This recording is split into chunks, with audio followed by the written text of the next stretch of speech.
Hola, buenas tardes a todos. Muchas gracias a todos por haber venido a acompañarnos a esta presentación. También agradecer a la Comuna 4 por habernos dado este espacio.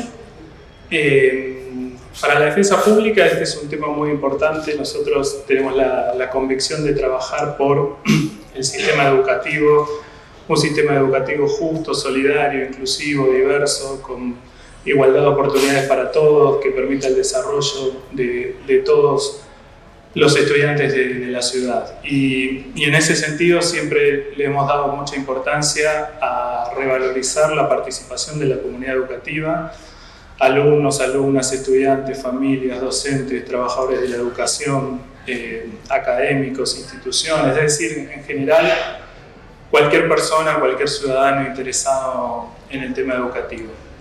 En esta revista que elegimos el título Educación e Igualdad, que es un título sencillo, pero que nos parecía que era un título que a la vez era profundo porque marcaba el horizonte al cual aspiramos cuando trabajamos en la educación, ¿no? La igualdad, sobre todo en una ciudad que sabemos que tiene inequidades muy grandes o problemas graves de desigualdad. Entonces elegimos este título justamente porque muestra los objetivos a los cuales aspiramos, ¿no? Especialmente quiero agradecer a todos los autores y autoras. Todos ellos colaboraron de manera desinteresada, con sus ideas, con sus opiniones, con todos ellos. Todos los autores tienen trayectorias muy importantes, posiciones muy importantes, desde las cuales, desde diversas posturas y con una gran pluralidad, trabajan con un gran compromiso por los temas de educación, así que quería hacer especialmente un agradecimiento a los autores de la revista, a todos los autores de la revista. La revista tiene 4 ejes, que son educación y derechos humanos, educación y ciudadanía, participación de la comunidad educativa, y un 4.º eje de presupuesto e inversión en materia educativa. Y ahí hay artículos de los más diversos temas, desde la educación inclusiva, la educación intercultural, la educación sexual integral, la solución de los conflictos en el ámbito educativo, la intervención del Poder Judicial en las cuestiones vinculadas al sistema de la educación, la solución de conflictos, la mediación escolar, la participación de la comunidad, la educación popular, los bachilleratos populares, la inversión educativa. También hay artículos que reflexionan sobre los efectos de la pandemia, porque justamente la publicación se terminó durante la pandemia de COVID. Así que bueno, nos parece que es una revista pluralista, una revista donde hay artículos con una gran seriedad y un gran compromiso, y me parece que, bueno, que es un aporte que queremos hacer para la reflexión y para el debate, y también como una manera nuestra de reconocer y alentar a todos los que trabajan en la educación en la ciudad de Buenos Aires. Así que bueno, muchas gracias por venir.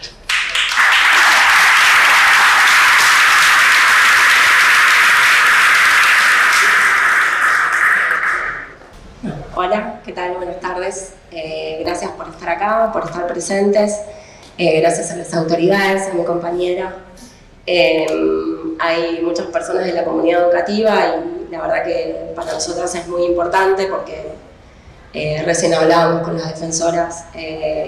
La característica de la educación en la ciudad de Buenos Aires la hace la comunidad educativa que es sumamente comprometida, que tiene todos los valores de la libertad y la solidaridad, y tiene un trabajo muy importante en la ciudad de Buenos Aires.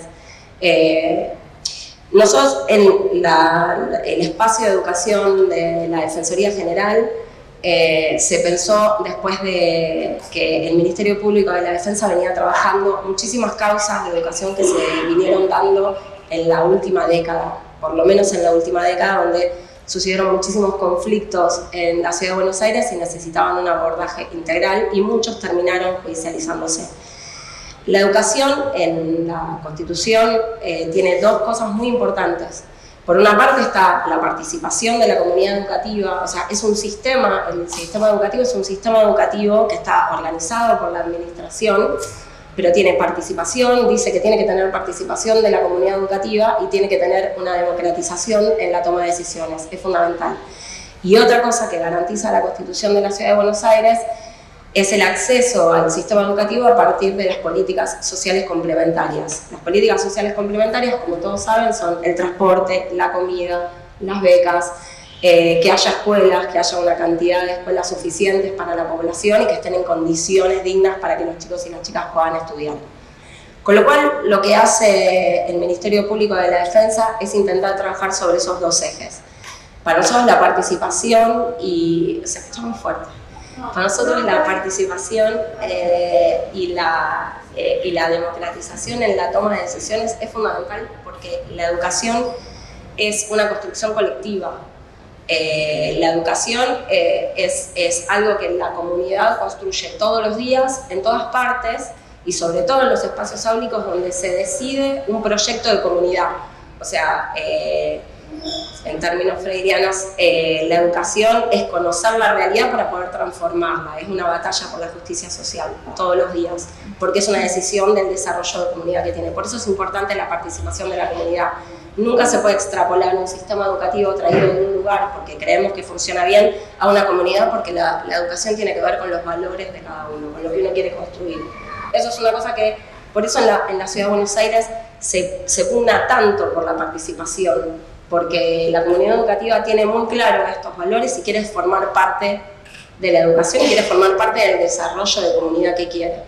Y por otra parte, el acceso a la educación sí o sí tiene que estar dado por las políticas públicas sociales complementarias que tiene, que son el transporte y las becas. Cuando se decidió en la Constitución, los constituyentes en el 96 decidieron hacer estos 3 artículos de la Constitución que son tan de avanzada al lado de otras provincias. Una de las intervenciones decía que el 20%, que la Ciudad de Buenos Aires tenía una desocupación del 20% y el 17% era en el sur de la ciudad.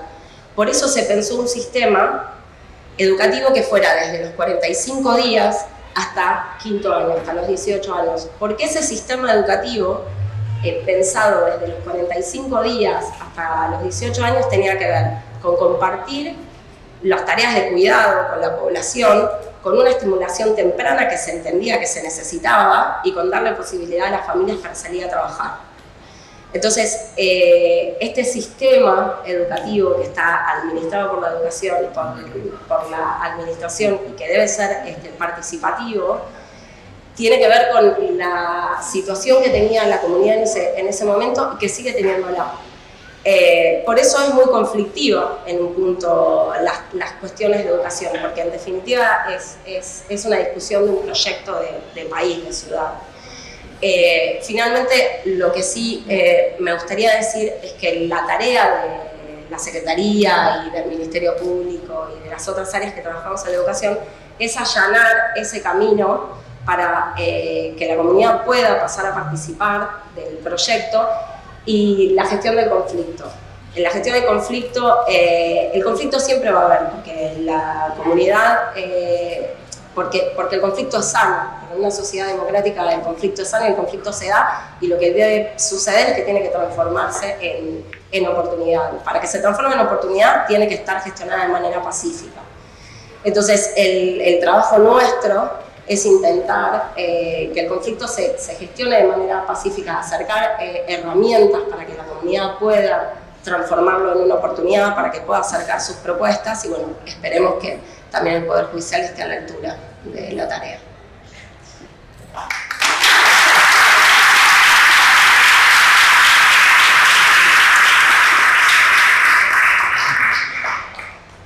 Bueno, buenas tardes. Primero celebrar este encuentro, ¿no? Juntos, hablando de educación, una maravilla, la verdad que sí. Bueno, agradecerles a los organizadores que me invitaron, gracias Julián por invitarme, a Ramiro Dos Santos también, y a mi compañera de trabajo, Gisela, ahí que también está. Bueno, como decía Giselle, la verdad que la tarea que tenemos desde la defensa, con una directriz dada por la Defensora General, por lo menos el Ministerio Público de la Defensa, es esta: es allanar caminos. La verdad que no tengo muy buenas noticias para darle, esto hablábamos recién, es totalmente actualizado porque no hay muy buenas noticias, las cuestiones están iguales o peores.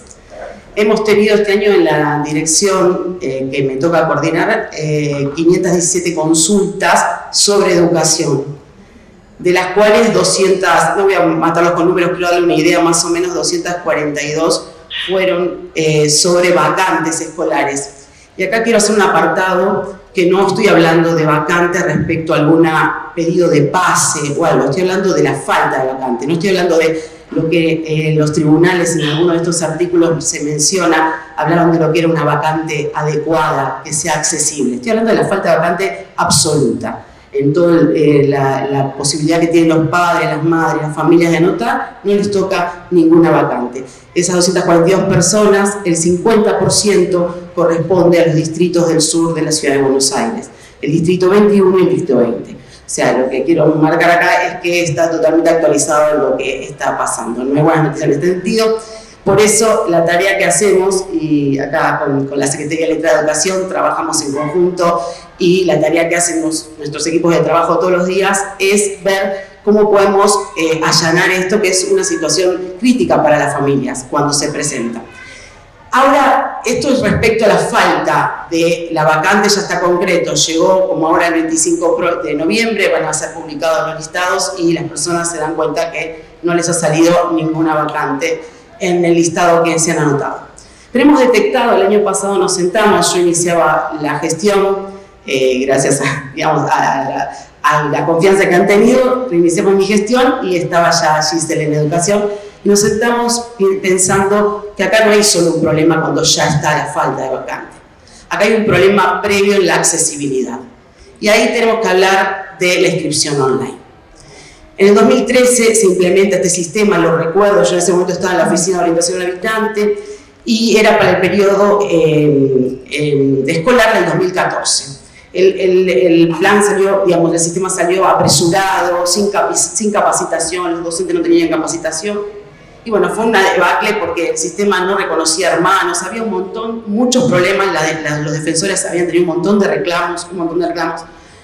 Ahí el gobierno responde, después de varias charlas con defensores de primera instancia en lo contencioso y con la Defensoría del Pueblo también en ese momento, acuerdan, van a proveer de facilitadores para poder hacer las inscripciones para que no volviera a pasar esta situación. Con el paso del tiempo los facilitadores se fueron retirando. No quiero decir que hoy no existan en su totalidad, pero se fueron retirando. Y la pandemia hizo que ya, digamos, el retiro fuera aún mayor.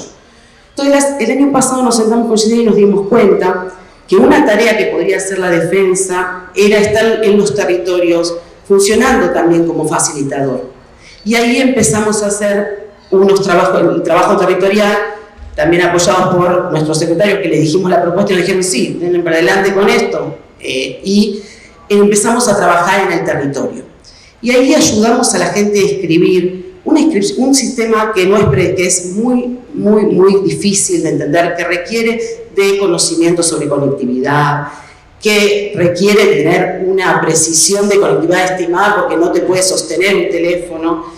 Y nos dimos cuenta que en el año ya no teníamos más esas dificultades que había en otros años sobre que algunas personas pensaron que están inscritos y no estaban inscritos, le faltaba documental, le faltaba acreditar la documental. Eso estaba más subsanado, entonces los reclamos eran puramente por la falta de cumplimiento gubernamental.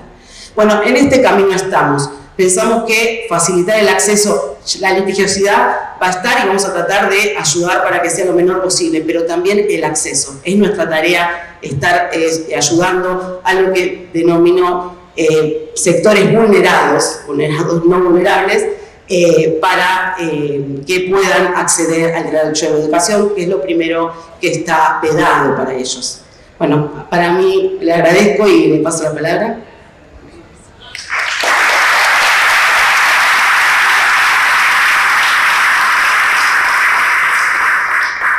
Bueno, muchas gracias por la invitación, buenas tardes a todos y a todas. Voy a ser muy desordenada porque el tema es amplísimo, ¿no? Obviamente compartimos el diagnóstico.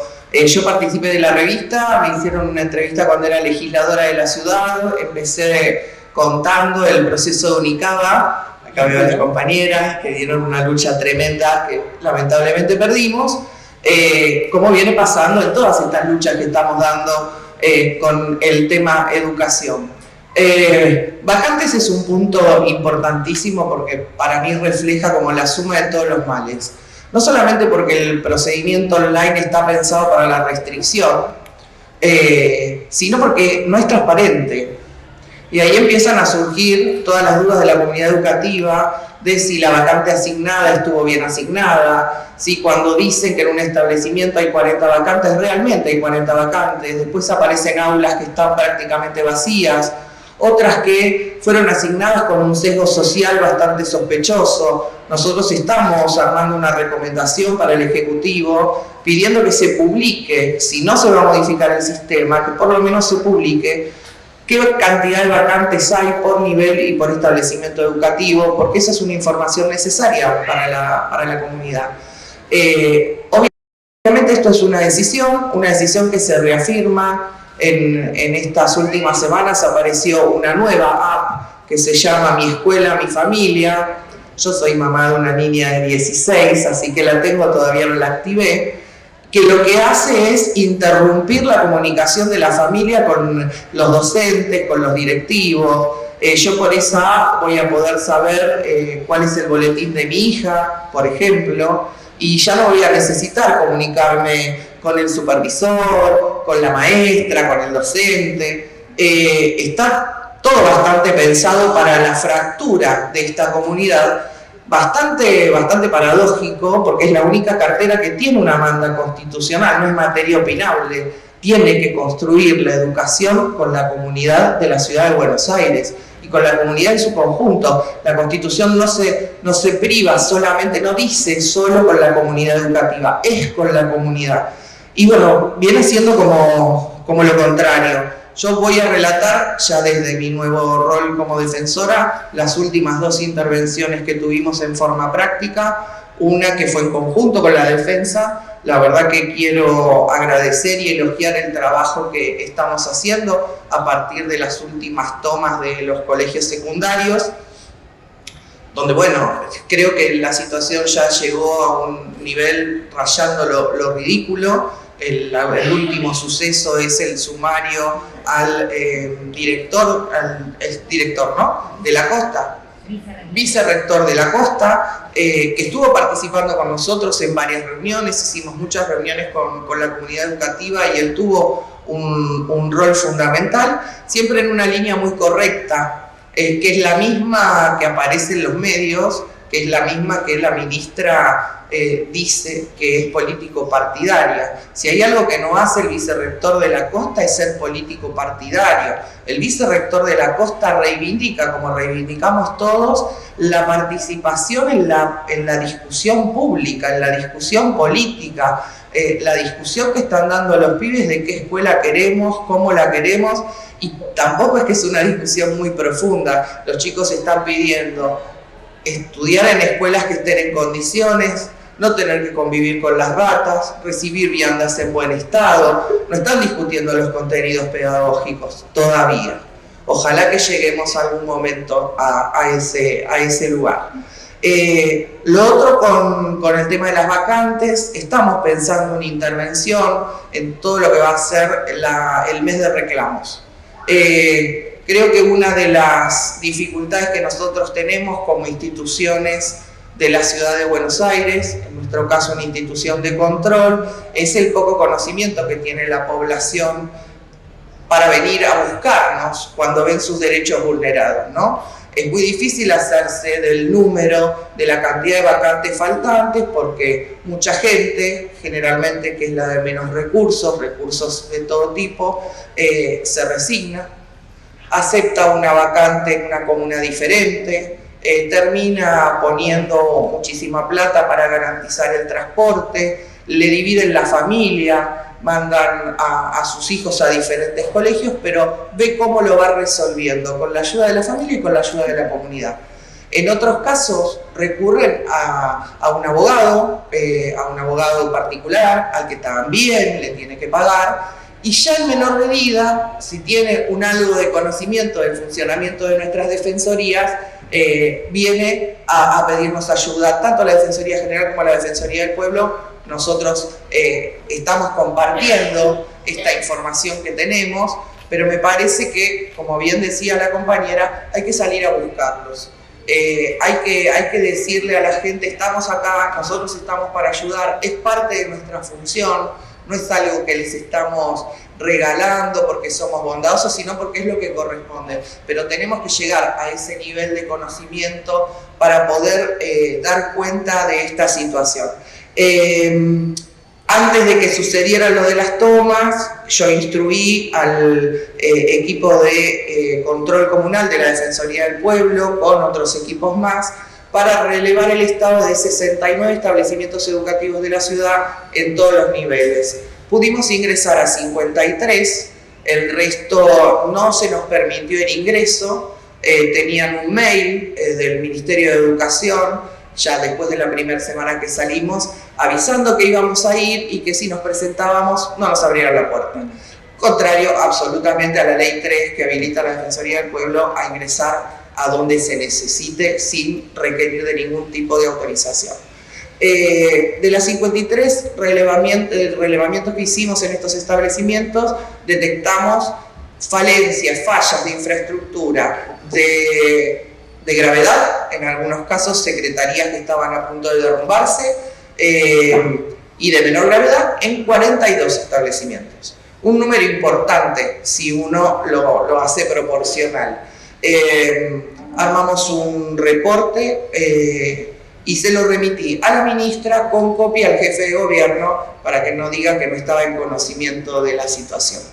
El ministerio me acaba de responder, me respondió otro funcionario. Voy a dar los detalles más relevantes solamente. Pone en duda la veracidad de nuestra incursión en el territorio, de que hayamos ido, que nos hayan abierto la puerta en estas escuelas, la calidad profesional de los empleados funcionarios de la Defensoría que concurrieron a hacer este relevamiento, porque por ahí no saben si una columna está bien puesta, mal puesta, si el techo está por caerse, etc. Y insinúan mala fe. La verdad es que estamos preparando la respuesta es compleja, porque entendemos que en toda esta historia que tenemos, yo desde la legislatura y ahora desde la Defensoría y con los miembros de la comunidad educativa, este derrotero con el Ministerio de Educación siempre es para peor. Y nosotros como Defensoría tenemos mucho trabajo en las escuelas. Tenemos, por suerte, venimos ingresando hace muchos años, desde que la defensora era la doctora Alicia Pierini. Tenemos mucho trabajo con cosas que debería hacer el gobierno, como la capacitación en ESI, trabajar temas de violencia.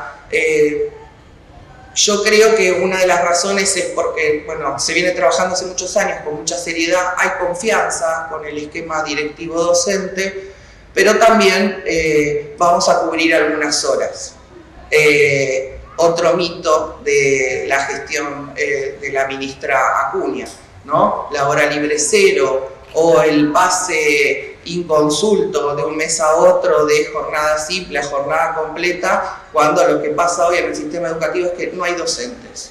No hay docentes, los alumnos que tienen jornada completa se están retirando del colegio al mediodía, porque a la tarde no tienen docentes. Entonces nosotros también sabemos que la Defensoría de alguna forma le funciona al establecimiento para cubrir esas horas. Y estamos muy felices de que sea así, porque creemos muchísimo en el contenido de lo que estamos llevando a los colegios y porque nos permite un espacio de interacción con los pibes, con los profesores, que no tendríamos de otra forma. Así que estamos cuidando nuestra respuesta a la ministra para no provocarla un poquito más. Muchísimas gracias.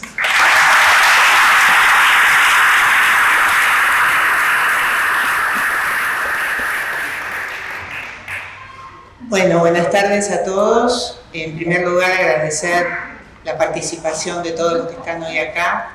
en este sábado que nos está amenazando con un poco de lluvia y de calor, a la Comuna 4 que nos ha facilitado este espacio.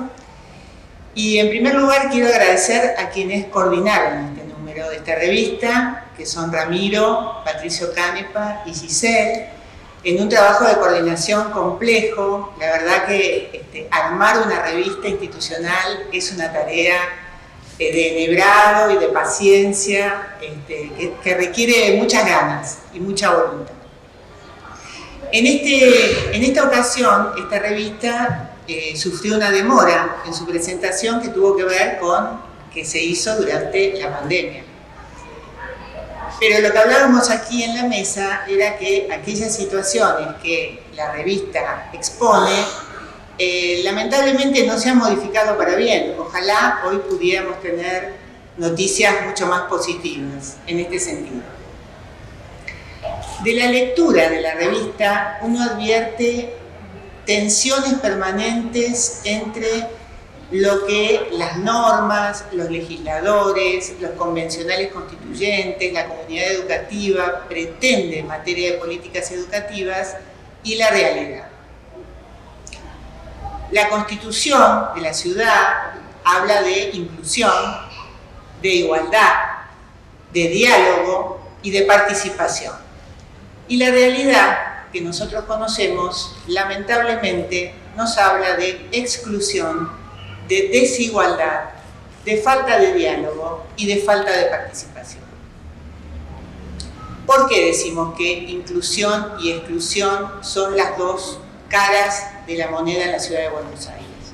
En primer lugar, por la distribución desigual de las posibilidades educativas en la ciudad autónoma. Esto todos lo sabemos. La asimetría en materia de posibilidades educativas en la ciudad es notable y se va profundizando a medida que va pasando el tiempo. Esto que hablaba Fernanda del acceso a vacantes en los 3 niveles educativos también sufre una asimetría en toda la ciudad de Buenos Aires. Y ni hablemos de la protección y tratamiento de grupos de niños con situaciones de discapacidad vulnerables en la ciudad. También estamos en un momento de una situación que termina siendo litigado por nuestros defensores, ¿no? En forma individual o a veces en forma colectiva. Con respecto a la igualdad y la desigualdad, es tanto cuantitativa como cualitativa.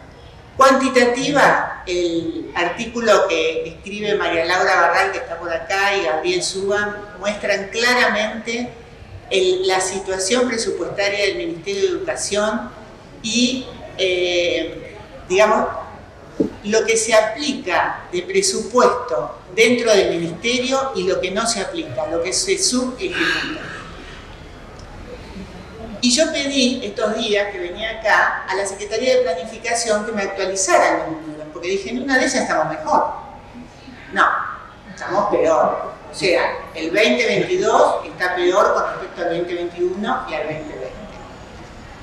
No me voy a poner a leer los números porque los voy a aburrir, pero están a disposición de todos ustedes para que los puedan compartir, los puedan ver.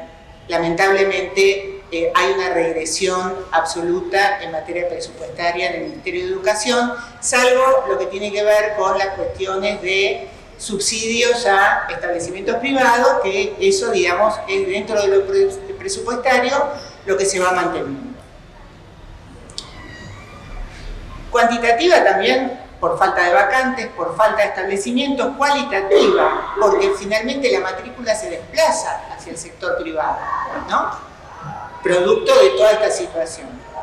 Y, obviamente, como la oferta educativa pública no es suficiente, las políticas públicas cada vez son más débiles. Y yo me quiero detener en el tema del diálogo y la falta de diálogo, porque lo mencionó Giselle. En el artículo que escribe ella en la revista, hace un apartado muy interesante, y a mí me parece que hay que darle todavía una vuelta de tuerca más a este tema. Porque la pregunta es, ¿cómo gestiona el conflicto el Ministerio de Educación del Gobierno de la Ciudad? ¿Cómo lo gestiona? ¿Cómo debería gestionar? En términos constitucionales, digamos, y en términos de ser el referente de la educación en la ciudad. ¿Cuál es el mensaje que transmite a los chicos la forma de gestionar el conflicto del Ministerio de Educación del Gobierno de la ciudad? Muy simple: protocolos de actuación, aplicación de acciones represivas, política punitiva, que se profundiza cada vez más. Es la primera vez que nosotros hacemos uso de nuestros magistrados de la defensa penales, porque a los padres se les han labrado actas contravencionales por la situación de los chicos en las tomas de los colegios. Y para mí esto demuestra una absoluta falta de aptitud para resolver conflictos. Y si el Ministerio de Educación, como ejemplo y referente en materia educativa, gestiona el conflicto de esta manera, ¿qué pretendemos para los chicos? ¿Cuál es la enseñanza que se transmite del Ministerio de Educación del Gobierno de la ciudad? Y otra cosa que decía Giselle, yo la comparto, que la democracia siempre como consecuencia tiene la idea de conflicto. Porque esto es así, en una sociedad democrática el conflicto forma parte de la vida. Ahora, ¿cómo lo gestionamos? Esa es la clave. Y ahí es donde yo creo que el Ministerio de Educación se equivoca absolutamente en la manera que tiene de manejar este tipo de situaciones. Teniendo herramientas legislativas, teniendo una ley de mediación escolar, teniendo una ley de consejos de convivencia. Sin embargo, no los usa. Y ni hablemos del tema de participación o falta de participación. La dificultad para generar espacios de participación reales en la comunidad educativa en los procesos de decisiones. La dificultad en desarrollar el derecho a la información. La dificultad en ejercer un derecho básico para los chicos, que es el derecho a ser oído. Y acá me voy a detener también, quiero mencionarlo, porque en el artículo de Patricio Canepa lo pone muy claramente, todas las normas que hay en materia de educación en la Constitución Nacional, el artículo 14, en la Constitución de la Ciudad, el artículo 23 y 24, que hablan de todo esto que venimos hablando nosotros, como lo que los convencionales soñaron, o puesto de otra manera, los convencionales necesitaron reasegurar lo que temían que no sucediera.